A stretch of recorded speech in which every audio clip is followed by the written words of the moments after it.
Por que que o amor de vocês deve crescer em conhecimento e toda percepção? Para discernirem o que é melhor.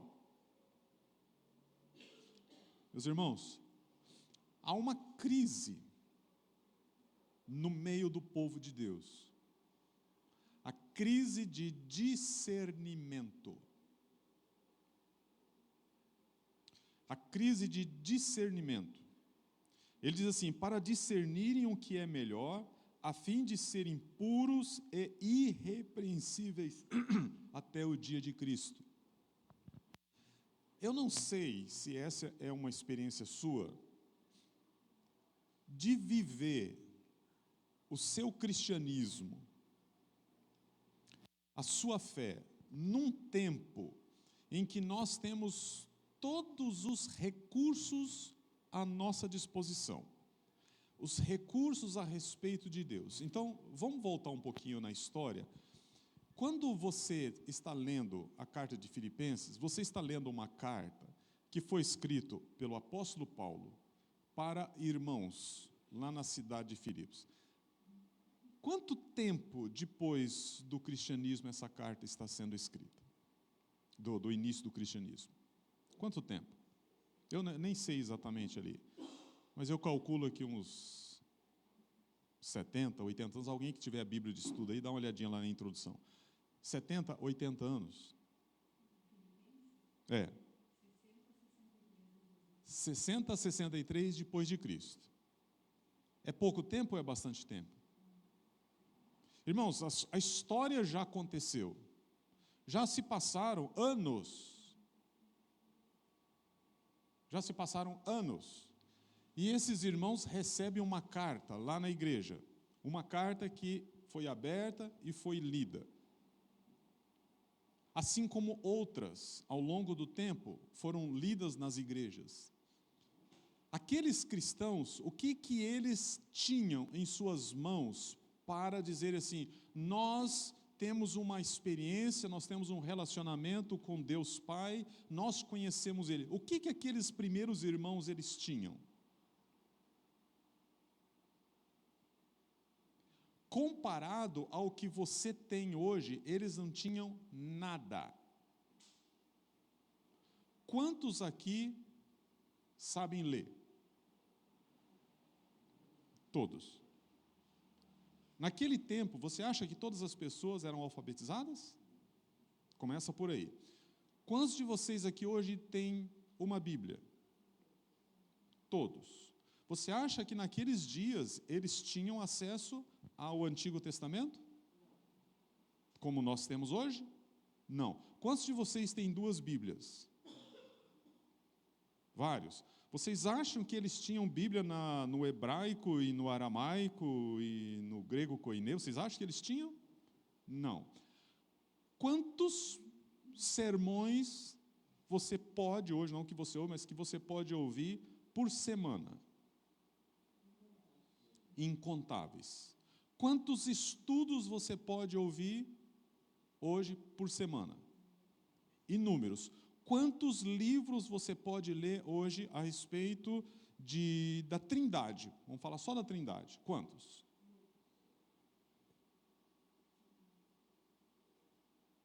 Estão entendendo?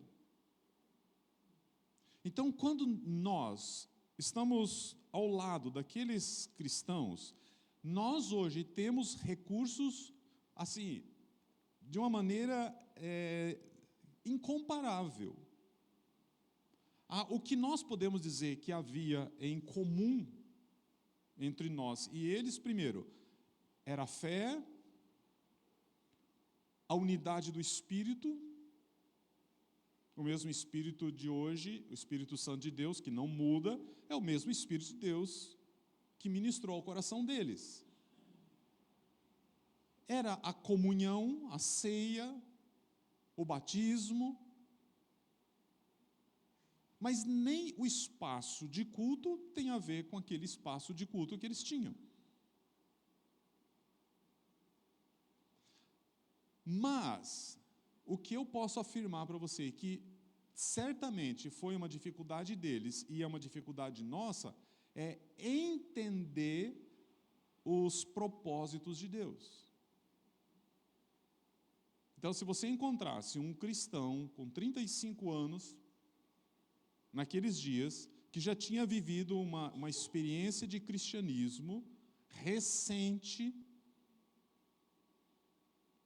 ou você encontrasse um homem de 60 anos que havia experimentado, ou que tivesse uma experiência de cristianismo desde que ele foi criança, porque quando a carta está sendo escrita já é no ano 60 e poucos depois de Cristo, tanto esse homem de 35 anos quanto um de 65, 70 anos, eles estariam passando os olhos pelas cartas, os aconselhamentos, as instruções dos apóstolos, e eles estariam fazendo perguntas bem parecidas com as nossas hoje, que seria assim: qual é a vontade de Deus para esta área ou estas áreas da minha vida?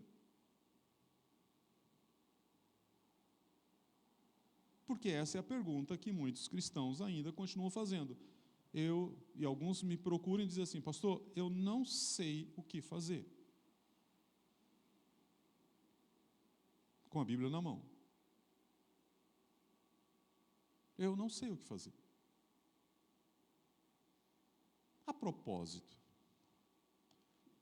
eu não sei o que fazer é assim, eu não consigo discernir.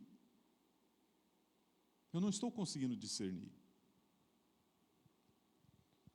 Eu diria que quando uma pessoa ela começa a caminhada dela com Jesus, isso é natural. Concorda?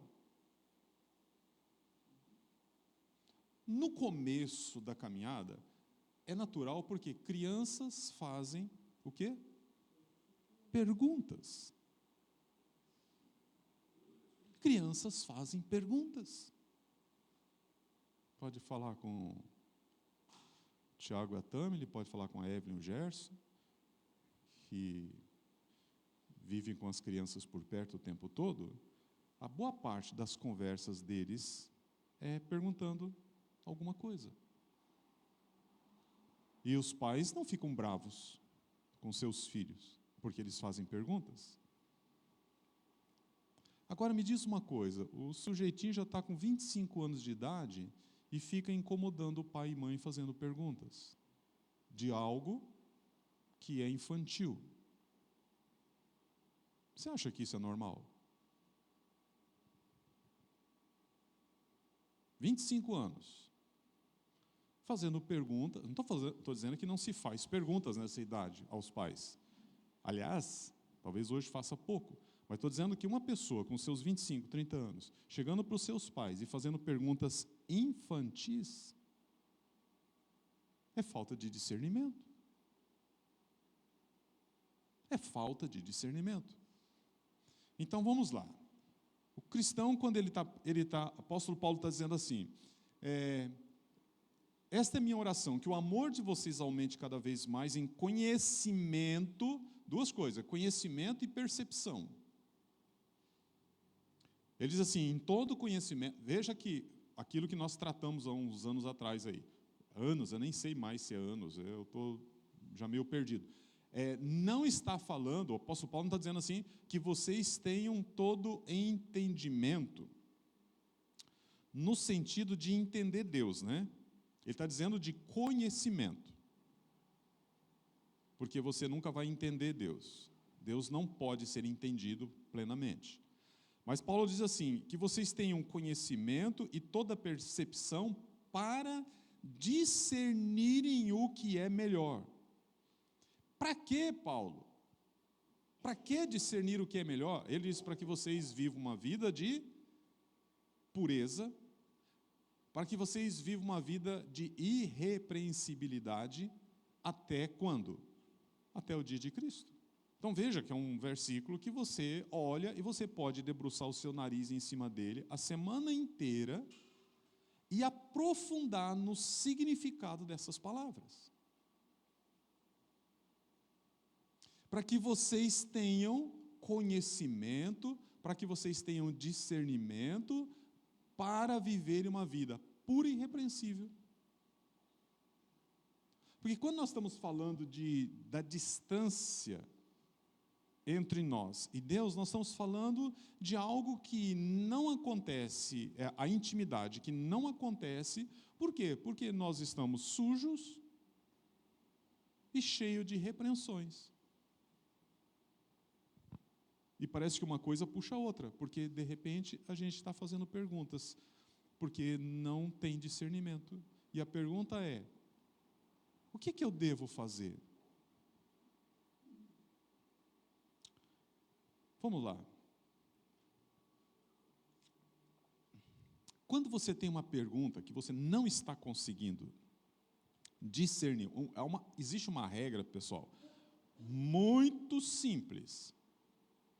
Regra número 1 para discernir alguma coisa que você está precisando fazer e você está em dúvida. Regra número 1.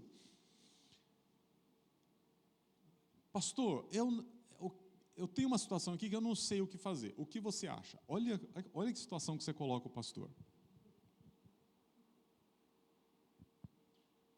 Olha a situação. O que você acha? Gente, eu acho bastante coisas. E às vezes são coisas que não convêm. Tá? Por quê? Porque eu tenho uma visão da vida que talvez seja um pouquinho diferente de você. Eu tenho uma experiência que é um pouquinho diferente de você. Eu tenho um tempo de caminhada com Deus diferente de você. Eu tenho uma percepção muito particular. Minha. Eu tenho uma criação diferente de você. Então, bastante coisas aí são diferentes, né? Então, se você pergunta assim, o que você acha, você pode estar correndo um risco danado. Ah, pastor, mas você tem a obrigação de me responder de acordo com a Bíblia. E eu concordo, é a mesma obrigação sua de saber a resposta, porque nós lemos a mesma Bíblia. Ou talvez você vai dizer assim, não, mas você tem a obrigação de dar uma resposta correta porque você é pastor. Gente,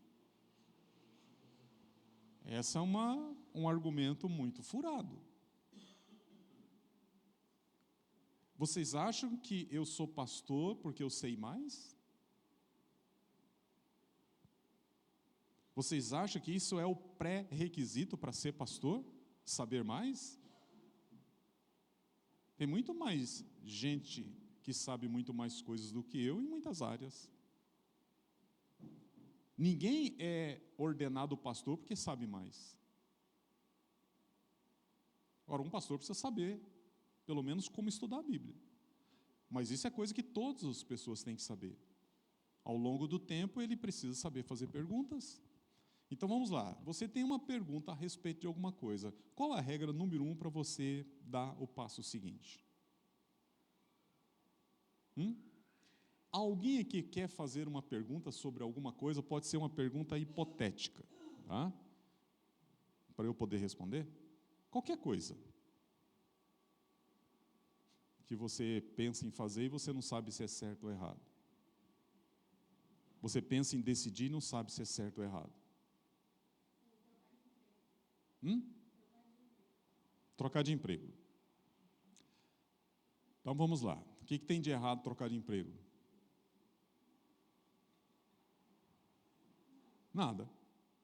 Tem coisa errada trocar de emprego? A gente troca de emprego quando precisa? Então, ainda não é a resposta, tá? Mas são perguntas que você vai fazer assim. Primeira coisa, é errado?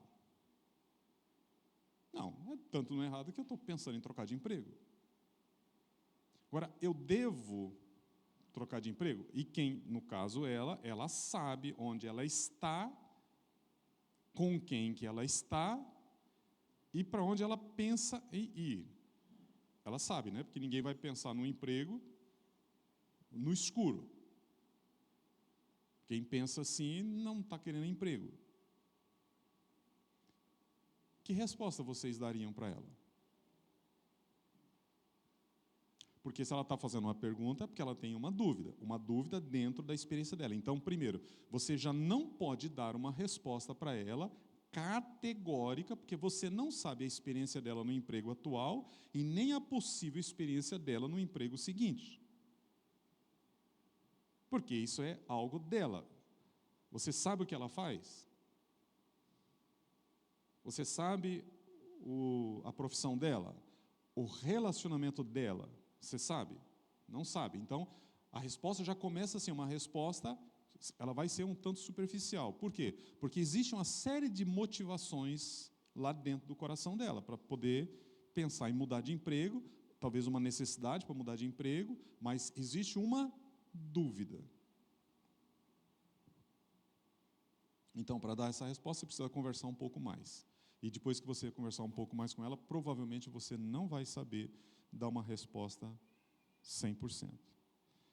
Mas a resposta que eu sempre dou, e já dou para você aqui, se você tem uma pergunta aí para fazer, muito assim, daquela que está doendo, dentro de uma decisão que precisa ser tomada, e você olha na palavra de Deus, e Paulo diz, eu oro para que vocês tenham conhecimento, para que vocês tenham discernimento, para que vocês estejam mais puros, irrepreensíveis até o dia da volta de Jesus. É bem simples, pessoal, muito simples. A resposta é, o que Jesus faria no seu lugar?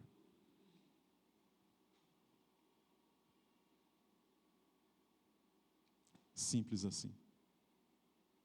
O que Jesus faria no seu lugar? Por que eu posso dar essa resposta para você? Porque no dia que você entregou a sua vida para Jesus, você entregou a sua vida para Jesus para ser discípulo dele. Para ser discípulo de Jesus. E o discípulo faz aquilo que o mestre ensina. O discípulo faz aquilo que o mestre apresenta. Então, o mestre, Jesus, nunca vai errar. Ele nunca vai fazer pegadinha com você. Ele nunca vai se enganar. Ele nunca vai colocar você em saia justa. Tudo o que ele vai apontar para você vai ser sempre para o seu bem, ainda que a princípio não pareça ser bom. Compreende isso? Nós, como discípulos de Jesus, nós perguntamos a ele, mestre, estou com dificuldade, como eu devo proceder? E ele vai dizer assim, você me conhece, você sabe o que eu faria, e o que eu faço, você faz. Teve um momento lá que você encontra nos evangelhos, a respeito de milagres, ele dizendo para os discípulos, vocês podem fazer, inclusive, coisas maiores do que eu. Para que a gente não fique assim dizendo, mas ele é Deus, ele toma decisões porque ele conhece todo o propósito de Deus, ele está falando isso porque ele é Deus, mas eu não sou Deus. Ele está dizendo assim, o que eu faço, não faço por mim, eu faço no poder do Espírito, que é o mesmo Espírito que eu vou derramar sobre vocês, e vocês vão ter esse Espírito, e o Espírito Santo foi derramado sobre a igreja, foi derramado sobre o povo dele, o Espírito de Deus, o mesmo Espírito que levantou Jesus da morte, o mesmo Espírito que ressuscitou Jesus, o mesmo Espírito que vai nos ressuscitar, é o Espírito de poder, é o Espírito de discernimento, é o Espírito de vida, é o Espírito que habita o povo dele, conduz o povo dele, ministra ao povo dele e faz lembrar das coisas que ele ensinou. É o mesmo Espírito que vai nos levar para casa. É o mesmo, não é um espírito mais fraco, mais forte, um espírito antigo, um espírito velho, um espírito que tem que se dividir em vários espíritos. Não, não é isso, é o mesmo Espírito. À nossa disposição. À nossa disposição. Então vamos voltar para o texto. Paulo está dizendo lá que ele orava para que isso fosse possível, para que os cristãos fizessem isso, e ele diz assim, para discernirem o que é melhor, a fim de serem puros, irrepreensíveis até o dia de Cristo, cheios do quê? Cheios de quê? Frutos. Olha as suas mãos aí. O que tem nelas? O que você tem nas mãos? Paulo diz, cheios do fruto da justiça. Fruto que vem por meio de quem? Por meio de quem? Bem alto, gente. Por meio de quem? Não é por meio do pastor, não é por meio da igreja, não é por meio de experiência. Fruto de Jesus. Cheios do fruto da justiça. Frutos que vêm por meio de Jesus para glorificar quem? Para glorificar quem? Deus Pai. Tem complicação aí? Não. Agora me diz, para que servem esses frutos? Esses frutos que o apóstolo Paulo está dizendo.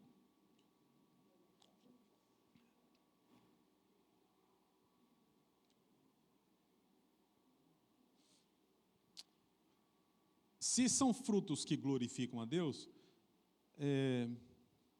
para que eles servem? Não adianta ter as mãos cheias de frutos. Não adianta ter a vida cheia de frutos se você nem sabe como é que você vai glorificar a Deus com elas.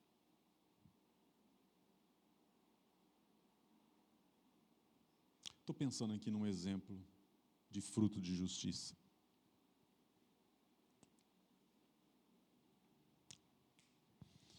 Um homem descendo de Jerusalém,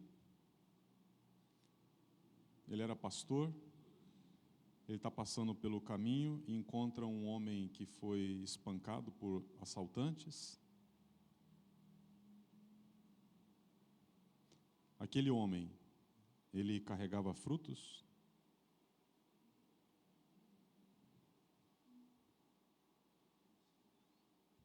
Aí ele encontrou o homem machucado no caminho e ele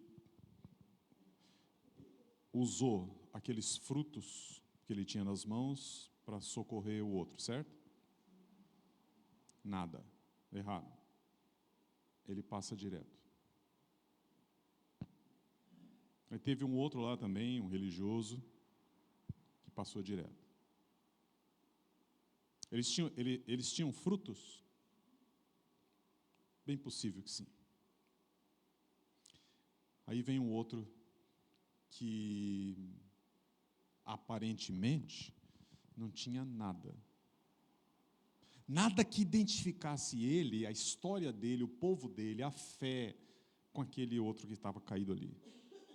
E o que ele faz? Ele usa os seus recursos. Nós podemos fazer um parênteses aqui, ele usa os seus frutos para socorrer alguém. Então veja que coisa interessante. Você pode ter a Bíblia, você pode ser membro de igreja, você pode ser dizimista, você pode pregar, você pode ensinar, você pode um monte de coisa, e você tem as suas mãos cheias de frutos, mas se eles não servirem para lidar com pessoas, não presta para nada, gente. É só religião. Só religião. Um clube. E não me refiro a fazer essas coisas só aqui, pastor. Eu digo assim, às vezes começa pela nossa casa, começa pelos domésticos da fé, que a Bíblia fala, né? Mas se estende a outros. E quando que se estende a outros? Todos os dias. Todos os dias. Essa semana apareceu um casalzinho lá na loja. Primeiro ligou lá um dia, eu tenho um produto para apresentar, e eu não sei por que eu aceitei, quer dizer, agora eu sei por quê, né? Porque tem tanta gente oferecendo tanta coisa que a gente já dispensa de primeira, né? eu queria apresentar um produto, e ela deu a entender que não era produto que a gente vende lá, queria vender alguma coisa para nós. E eu disse, tal dia, tal hora. E até esqueci, né? Até porque eu nem consigo marcar a hora certa durante o dia, porque muita coisa acontece durante o dia. E, de repente, o casal chega lá. Chegou, tal, ela disse, você é o Daniel, tal, puxou a cadeira, sentou. Então, aí abriu uma pasta, depois de fazer umas perguntas, e veio lá com um produto, né? Gente, aquela vontade de dizer assim, moça, eu não vou comprar. Não posso comprar, não quero comprar. Você vai gastar teu tempo aqui. E eu vou dizer no final das contas não, então dá vontade, né, de encurtar a história assim, para facilitar para todo mundo. Mas por alguma razão, o casalzinho foi lá, falou, mostrou, tal, legal. A Eliane chegou, puxou a cadeira, sentou, e a conversa se estendeu. E lá pelas tantas eu disse, não vou comprar. E a pessoa, você vê na cara assim, né, aquela decepção, né? Não vou comprar e tal. Mas Deus é um Deus que faz encontros. E a gente sempre tem a ideia de que o lugar onde a gente está é um lugar, e a gente tem frutos nas mãos o tempo todo, né? E o lugar que a gente está é lugar para repartir. E devagarzinho a gente começou a repartir para aquele casalzinho alguma coisa sobre Deus. Aí vem as grandes surpresas, né? É um casal que já tem uma experiência. Já tem uma experiência com alguma coisa de Deus assim. E a pergunta seguinte é, onde vocês frequentam? Deram uma resposta, que a gente sabe que não é a resposta verdadeira. A resposta verdadeira seria assim, não frequentamos mais, mas quando a gente era mais certinho, a gente ia lá na igreja tal com os meus pais. Hoje que a gente está com a vidinha assim meio enroscada, a gente vai num casamento, né, mas não frequenta. E aí a gente ofereceu a célula do Tiago e da Tâmile para eles. Estão sabendo já disso? Não? Não. Fica sabendo agora, né? Provavelmente eles vão ligar para vocês. A gente ofereceu a célula deles para o casalzinho frequentar. E, para nossa surpresa, eles arregalaram os olhos assim, nossa, mas isso é muito bom. E quase eu fiquei tentado a dizer assim, fora que você vai conseguir vender muita coisa lá. Brincadeira. Porque se eu falasse isso para ela, ela já ia ligar, ia marcar para vender alguma coisa para vocês, porque é uma pessoa, assim, bem proativa. Então, no final, depois daquela mais de uma hora ali, que levantou e foi embora, que daí a gente volta para o nosso trabalho, veio aquele pensamento assim, não era para estar aqui, a gente não ia comprar mesmo, mas o lugar ali onde a gente trabalha é um lugar de encontros. Um lugar de encontros. É um lugar onde a gente sempre tem alguma coisa.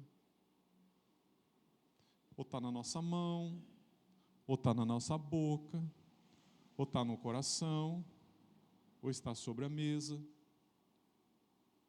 Uma mensagem, alguma coisa assim. E, gente, isso é para ser ao natural. Não tem que ter esforço aí. Não tem que ter sofrimento, não tem que ter preparo, tem que fazer um preparo. Isso é para ser coisas naturais da nossa vida. Por quê? Porque nós viemos de um reino. Qual reino? O reino de Cristo. E nós vamos voltar para Ele. Não é verdade? Então, a gente só está habitando a terra aqui por um tempo. Mas nós não somos daqui. E não foi eu que inventei isso, está na Bíblia. Nós não somos daqui.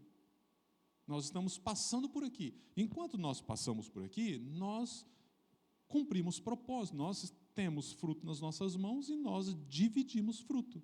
Tem várias maneiras de dividir frutos. Várias maneiras. E essa história que eu contei aqui é o jeito mais simples, é o jeito assim natural. É aquilo que Deus está dizendo para você assim, tenha percepção, sensibilidade. Sensibilidade. Irmãos, o que aconteceu domingo passado era para ter acontecido aos nossos olhos há anos atrás. Sabe por que não aconteceu há anos atrás? Falta de sensibilidade. Isso eu falei para o pastor João. Assim, pastor, que bom que você ouviu a voz de Deus. Que bom que você teve sensibilidade para isso. Porque em tempos passados isso não era possível. Havia paredes levantadas em que não se cogitava esses encontros.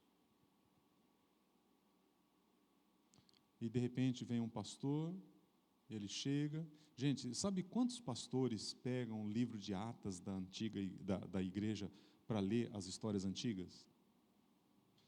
Livros e livros de Atas. Sabe quantos pastores chegam numa igreja e dizem assim, onde é que está o livro de Atas? Eu quero pegar os lá do início, eu quero ler todas, até porque ler ata é muito chato.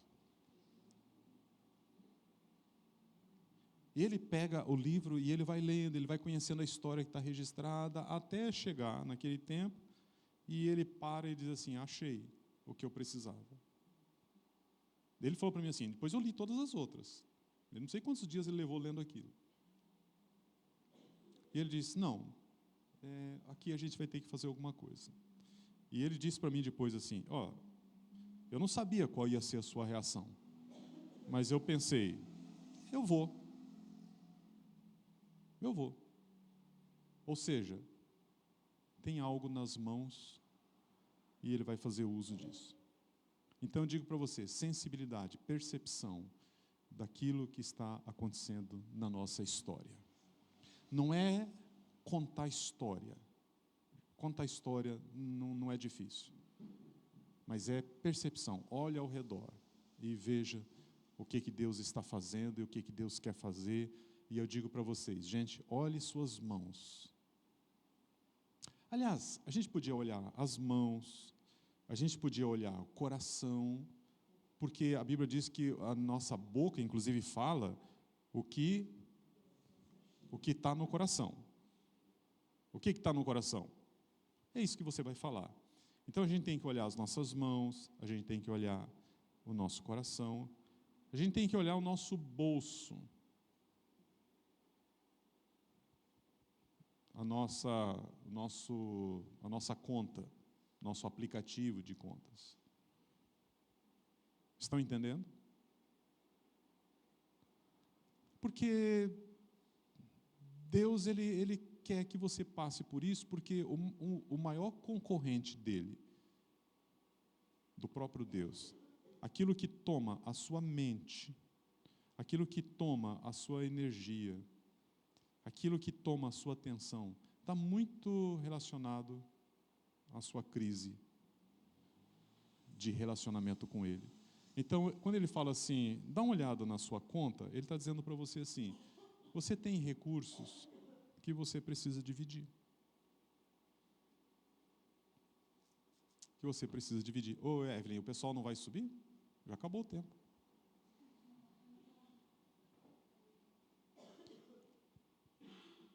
Estão entendendo? E outra coisa, esses recursos que Deus está dizendo para a gente dividir, não é dividir com Ele. Deus não está dizendo para você assim, meio a meio, beleza? Metade para mim, metade para você. Não, Deus está dizendo assim, ei, dá uma olhada aí para o lado. Olha as necessidades. Olha as necessidades. Então, eu quero deixar vocês com essa passagem, esses versículos, para durante essa semana, você dá uma passada, vai lá, pega a Bíblia, leia, gente, leia a Bíblia. Leia a Bíblia. Pega Filipenses e leia. Pega ali o comecinho, leia. Lê devagar, lê para entender. Não é só ler por ler, para pagar uma conta. Nós estamos lendo e pagando aqui o que a gente está devendo, beleza, agora só domingo que vem. Não, leia para entender. E eu tenho certeza que Deus vai honrar a sua vida e cumprir aquilo que Ele quer fazer para você. Então as crianças vão vir agora, porque Dia das Mães em que as crianças não vêm aqui na frente, não está certo, né?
Queremos chamar todas as mães para vir aqui à frente.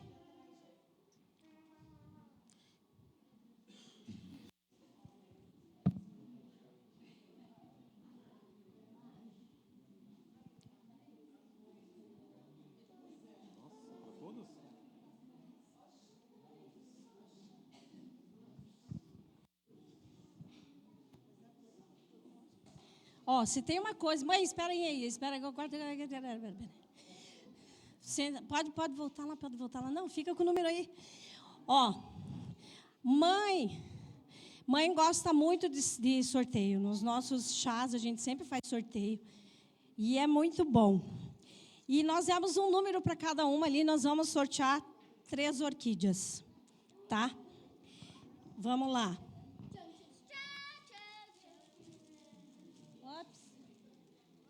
Segura essa daqui, você. Segura essa daqui, você. Segura essa daqui, Nick. Consegue segurar? Fica segurando aí. Vamos lá, nós vamos sortear. Vira para o lado de lá. Pega aqui um número, Thomas. Abre. Fala bem alto o número lá. 7. Muito bem, vamos começar por essa aqui. Nick, entrega para Raik. Muito bem. Leão, pega um número aqui, vai. Ninguém quer ganhar? Tem que tipo, que número? Vai lá. Deixa eu ver que número que é. Vai aí, Thomas, ajuda ele aí.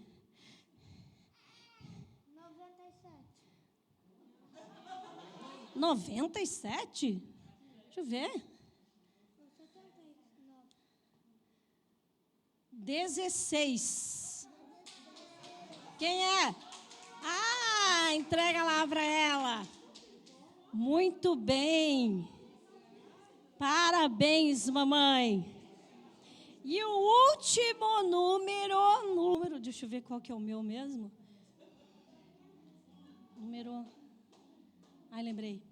Lembrei. Vai lá, Thomas, tira aí. Da vovó, tá? 2. Tinha combinado, não deu certo. Entrega lá. Muito bem. Sábado tem mais sorteio, hein, mulheres? Venham que vocês vão ganhar presente, viu? Muito bem, pode vir aqui agora.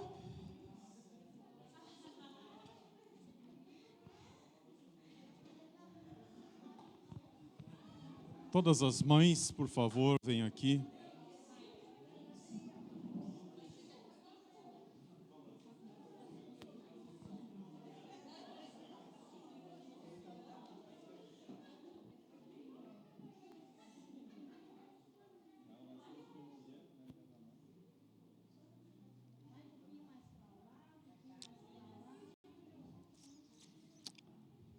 Isso.